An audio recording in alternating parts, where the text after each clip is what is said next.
대기업보다 더 많은 시간을 필요로 합니다.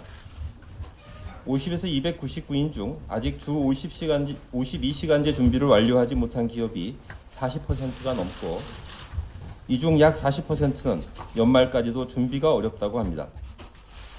준비 못하는 기업의 절반은 인건비와 구인난으로 신규 채용에 애로를 호소하고 있습니다. 이러한 점을 감안하여 정부는 지난 2월 경사노위에서 노사정이 합의한 탄력근로제 개선을 토대로 10개월간 입법을 위해 노력해왔습니다. 그러나 정기국회가 어제자로 종료되면서 보완 입법 가능성이 더욱 불투명해진 상황입니다. 50에서 299인 기업에 대한 법 시행이 20일밖에 남지 않은 시점에서 현장 불확실성 해소와 주 52시간제의 조기 안착을 위해 정부가 행정적으로 취할 수 있는 잠정적 보완 조치를 마련하는 것이 불가피한 상황이 되었습니다. 그럼에도 불구하고 정부 보완 조치는 한계가 있는 만큼 주 52시간제의 안착을 위해서는 국회의 보완 입법이 반드시 필요합니다. 다시 한번 노사정이 합의한 탄력근로 법안 등 보완 입법을 조속히 통과시켜 주실 것을 간곡히 요청드립니다. 정부도 이를 위해 최선의 노력을 다하겠습니다. 정부 보완 대책 주요 내용을 간단히 말씀드리면 우선 정부는 중소기업이 차질 없이 준비할 수 있도록 1년의 계도 기간을 부여하겠습니다. 시행규칙 개정을 통해 특별 연장근로 인가 사유를 확대하되 노동자 건강권이 훼손되는 일이 없도록 지도하겠습니다. 그 밖에 관계부처 간 협조를 통해 업종별 특성을 고려한 세부 지원 대책도 마련하겠습니다. 계도 기간 내에 국회에서 보완 입법이 이루어진다면 보완 입법의 수준과 내용을 감안하여 정부가 추진 중인 대책들을 전면 재검토하겠습니다. 만약 계도 기간 종료 시까지도 입법이 완료되지 않을 경우 경제 상황, 기업 규모별 근로시간 단축 추이 등을 고려하여 추가적인 대책 여부를 판단하겠습니다.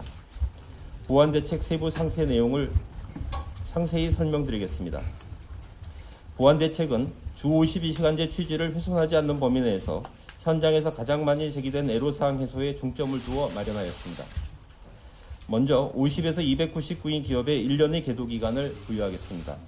계도 기간은 단순히 처벌이나 단속이 유예된다는 의미가 아닙니다. 법을 지키기 위한 시간이 조금 더 필요한 기업의 준비 시간을 좀 더 두는 것입니다. 둘째, 계도 기간 내에 기업들이 최대한 신속하게 준비를 완료할 수 있도록 총력을 다해 지원하겠습니다. 정부는 노동시간 단축 현장 지원단을 통한 1:1 밀착 지원을 통해 기업의 준비를 최대한 지원하겠습니다. 생산성 향상을 위한 일터 혁신 컨설팅도 확대하겠습니다. 노동시간 단축을 위해 신규 채용이 필요한 기업에는 구인구직 매칭을 최우선 지원하고 일자리 함께하기 사업을 통한 신규 채용 인건비와 기존 재직자 임금 보전 지원도 확대하겠습니다. 모범적으로 노동시간을 단축한 기업을 선정해 장려금을 지원하는 노동시간 단축 정착 지원 사업도 신설해 우수 사례를 적극 발굴하고 확산해 나가겠습니다. 다양한 지원에도 불구하고 내국인 구인이 어려운 기업에 대해서는 외국 인력 총량은 유지하되 기업별 배점을 조정하는 방식으로 외국 인력 지원을 한시 확대하는 방안도 검토하겠습니다. 셋째, 현행 제도 하에서 법을 준수하기 어려운 불가피한 상황을 해소하기 위하여 근로기준법 시행규칙 개정을 통한 특별 연장근로 인가 사유를 확대하겠습니다. 현행 재해 재난의 수습을 위해 필요한 경우 이외에도 인명보호나 안전의 확보, 갑작스러운 기계 고장 등 돌발적인 상황에 긴급한 대처가 필요한 경우, 통상과는 다른 업무량의 대폭적인 증가가 발생하고 이를 단기간 내에 처리하지 않으면 사업에 중대한 지장이나 손해가 초래되는 경우, 연구개발 업무 중에 국가 경쟁력 강화, 국민 경제에 미치는 영향 등을 고려해 꼭 필요한 분야에 대해서도 특별 연장 근로를 허용할 계획입니다. 다만 탄력근로제 관련 노사정 합의 시에도 노동자의 과로 방지와 건강보호를 고려했던 취지를 살려 특별 연장 근로 인가 사유는 확대하되 노동자의 건강권 보호에 만전을 기하겠습니다. 필요 최소한의 기간에 대해서만 특별 연장 근로를 인정하고 사업주가 적절한 건강권 보호 조치를 강구하도록 지도해 나가는 한편 모니터링 점검도 실시하겠습니다. 오늘 바로 근로기준법 시행규칙 입법 예고 절차에 착수하여 최대한 빠른 시간 내에 제도가 시행될 수 있도록 하겠습니다. 아울러 노동시간 제도 개선과 함께 관계부처와 협조하여 업종별 애로사항과 구조적 문제를 해결하기 위한 업종별 지원 대책들을 추진합니다. 노동시간 단축에 어려움을 겪는 중소제조업체에 대해서는 정책자금과 기술 보증을 우대 지원하고 스마트 공장 등 시설 설비 구축도 최우선 지원할 예정입니다. 건설업의 경우 주 40시간 기준으로 적정 공기가 보장될 수 있도록 공기 산정 기준 법제화를 추진하고 주 52시간제에 따른 노임 증가 시 건설공사 단가에 적기에 반영할 수 있도록 변경된 표준시장 단가 산정 체계를 적용합니다. IT 소프트웨어 분야의 경우 공공 부분에서 우선적으로 장시간 근로를 유발하는 발주 문화를 개선해 나가겠습니다.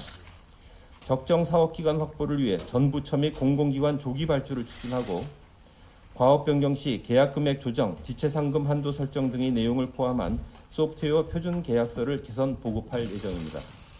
사회복지 생활시설에 대해서는 교대 인력을 확보하기 위한 예산 반영을 추진하는 한편 휴가 교육 등을 위한 대체 인력도 지속 지원합니다.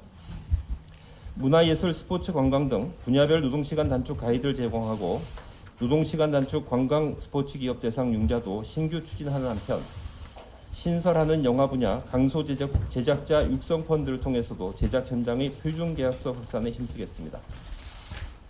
작년 7월 300인 이상을 시작으로 주 52시간제가 시행된 지 1년 반이 지났습니다. 처음에는 우려의 목소리도 많았지만 300인 이상에서는 큰 무리 없이 주 52시간제가 정착되고 있습니다. 불필요한 회의 야근이 줄어들고 퇴근 후 가족과 함께하는 시간이 늘어나는 등 노동자들이 생활 패턴 변화도 나타나고 있습니다.